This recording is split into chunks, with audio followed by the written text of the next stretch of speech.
Allahu Allahu Allahu Allah. Bismillahirrahmanirrahim.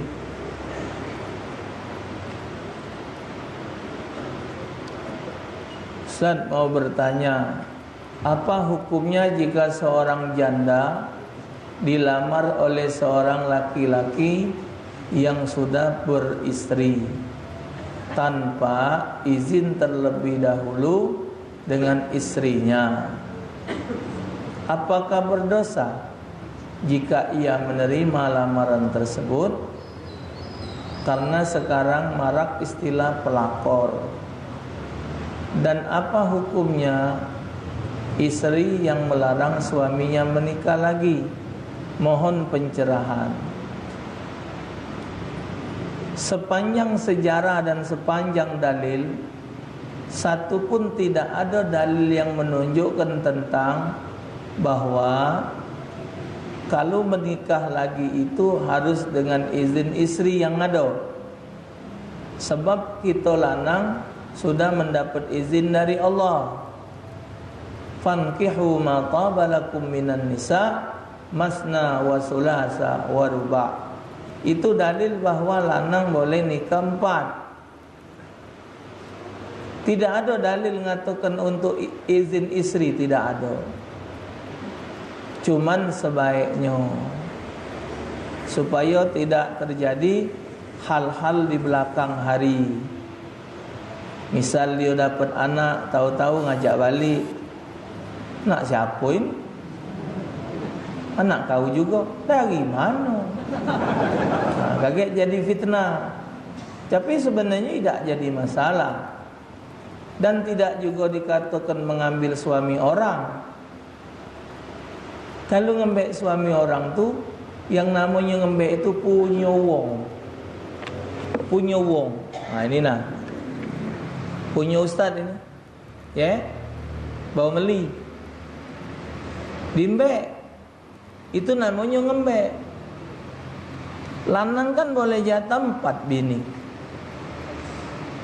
Dia baru nikah 1. Kalau ada betina datang lagi menikah dengan dia, dia bukannya ngembek laki wong, ngembek jatah dia.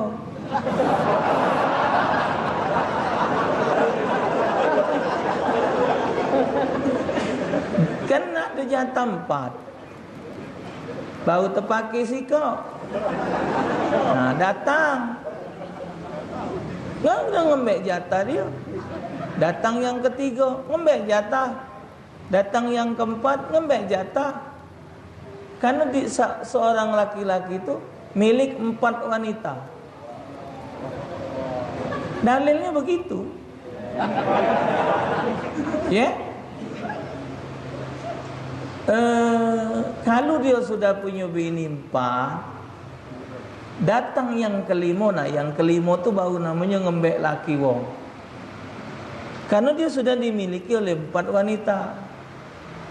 Datang kelima. Nah yang kelima itu ngembek laki wong. Cuman, dan apa hukum istri melarang suaminya? Ada baiknya. Mungkin suaminya tak sehat. Mungkin suaminya dia tahu keadaan suaminya macam mana. Kakak nak berbini lagi. Nian. Aku ni nahan kati beka.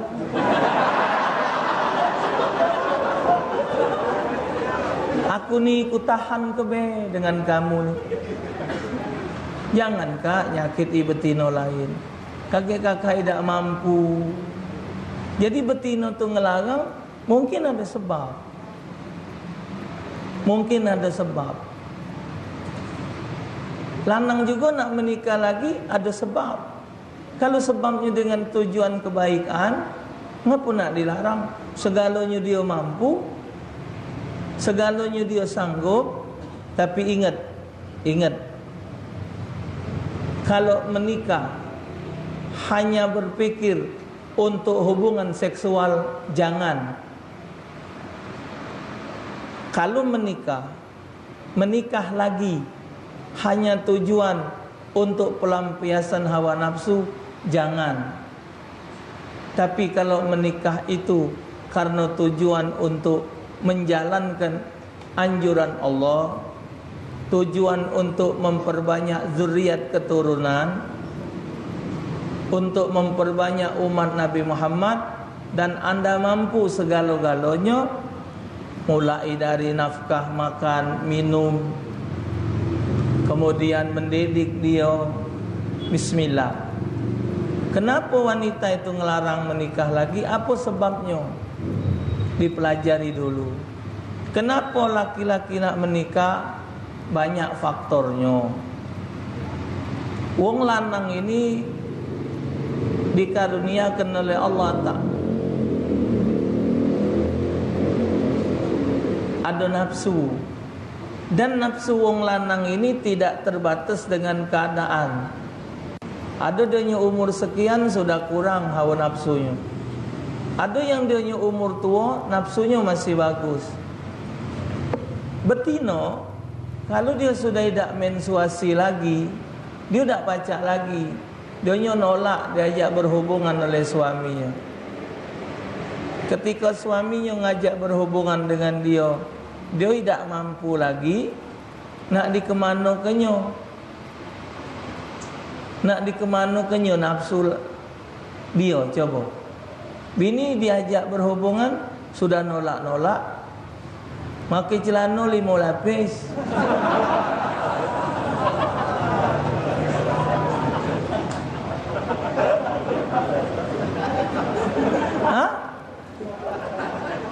Kapan tidur marah anak, kapan tidur marah cocong. Bukan lagi berkemul, lamat tu buatnya kemul dari dalam. Yang lakinya tadi masih Allah karuniakan nikmat, seksnya masih bagus, dia mampu untuk segala-galanya, ya sudah, nikahlah lagi. Cuman cari yang wong yang benar, cari wong yang ibadat, cari yang muslimah, cari wanita yang memang benar-benar untuk kebaikan, bukan mencari kekayaan. Ya, jadi ditimbang-timbang dulu. Kalaupun terjadi hal yang macam pertanyaan ini, oh dia nikah dengan tujuan kebaikan, bismillah, tawakkal ala Allah. Karena itu adalah karunia Allah. Cuman itu tadi, jangan cuman untuk hubungan seksual. Kalau cuman sekadar dia kepengen punya anak banyak, yang ini tidak produksi lagi, dia masih kepengen punya anak, nak dikemanakannya coba? Nah, maka ada ulama istrinya sampai 90, 60, anaknya banyak.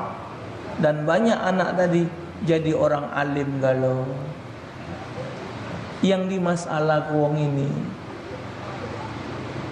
kita wong yang baik ni lah. Kalau kita berbini, rami dunia, langit sama bumi, rami.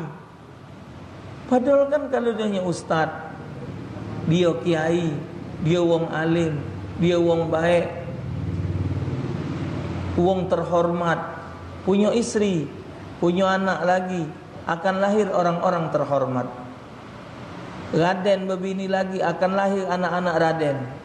Mas Agus berbini, akan lahir Mas Agus, Mas Agus. Ki Agus berbini, akan lahir Ki Agus, Ki Agus. Kemas kawin, akan lahir kemas-kemas. Kiai Ustaz kawin, melahirkan anak-anak ahli tafsir, ahli hadis, ahli fikih, hafal Quran. Apa wong tidak terhormat? Para habaib bin Syahab, Habsi, Asgab, Alkab, Munawar, Haddad, mereka nikah lagi. Itu zuriat Rasulullah, orang-orang yang dimuliakan oleh Allah. Akan lahir di pojok dunia orang-orang yang dimuliakan oleh Allah. Cuman wong-wong ini kalau nak kawin, ya Mimpi lagi takut. Mimpi berbini lagi takut. Karena ngapa? Karena takut dan takut. Padahal segalanya menunjang. Tapi kalau preman bininya sampai 4. Bosinek, narkoba, bini 3. Bos-bos yang badannya bertato kalau macam itu, bininya 4. Kata yang berani ngato dia, mati kau, bunuh kau, ngato. Lahir anaknya pelecehan. Iya. Yang sudah jadi kurir sabu-sabu. Itu ada yang lagi KKN di tempat narkoba. Budak umur 16 tahun dah jadi bandar. Kena tangkap 16 tahun sudah jadi bandar. Jadi kalau bakal melahirkan wong-wong baik, itu tujuan perintah Allah. Jadi kalau awak nanya macam ini, tidak salah, terimalah. Kalau wong lamar, kalau terjadi hal macam ini, ibu-ibu jangan marahi betina ini. Ini yang ditegur itu suaminya. Karena betina tu pasti nolak dia. Waktu lanang ngajak nikah pasti nolak. Nanda aku kak, kakak sudah ada bini, bapak sudah ada istri. Nanti istri bapak ribut, pacak laku.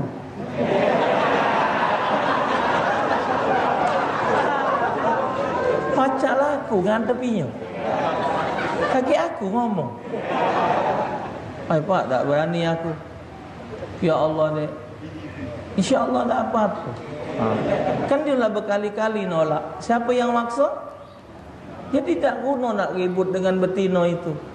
Marahilah laki itu, tegur suami kalau memang dia tidak pantas untuk menikah. Kalau dia pantas, kebutuhan hidup tidak berkurang, kebutuhan hidup tetap terpenuhi, ya sudah. Nah kalau dia nikah, belanja dikurangi, perhatian dengan anak terkurangi, itu yang salah dalam penerapan hukum. Wallahu alam. Istri saya sudah 10 hari selesai melahirkan nifas. Melahirkan anak, melahirkan nifas, melahirkan. Nifas sudah selesai dan bersih, tidak ada bercak lagi. Apakah istri saya sudah bisa melaksanakan solat? Awak ni nanya bini pacak solat, apa nak marahi bini ni?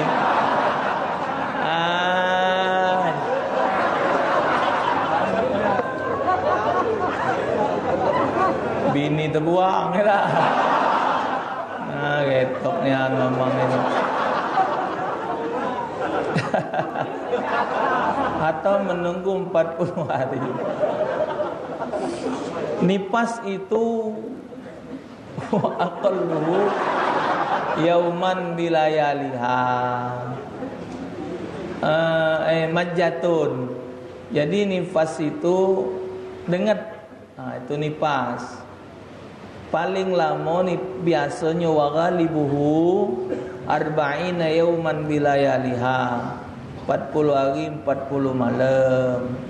Wa aktsaruhu, paling lama nifas itu sitina yauman bilayaliha, 60 hari 60 malam.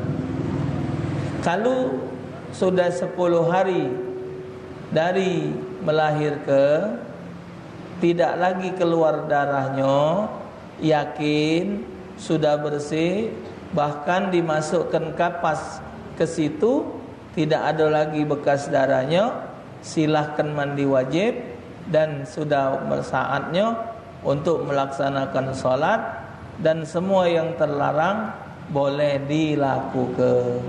Jadi tidak harus menunggu 40 hari. Dan nifas itu memang kadang-kadang tidak sampai 40 hari. Cuman kadang-kadang ibu-ibu ini yang menutup-nutupi. Jadi ditutup-tutupinya seolah-olah dia 40 hari. Bapaknya pintar. Begitu istrinya melahirkan, selesai melahirkan, dia melimi sekardus. Tiap hari dia makan 40 mie itu. Mie itu 40 ekor isinya sekardus. Tiap hari siko. Jadi dia ngitung mie itulah. Jadi kalau mie itu masih 2, bininya pintar, tambahinya. Jadi bini kau medok lah makan mie lah.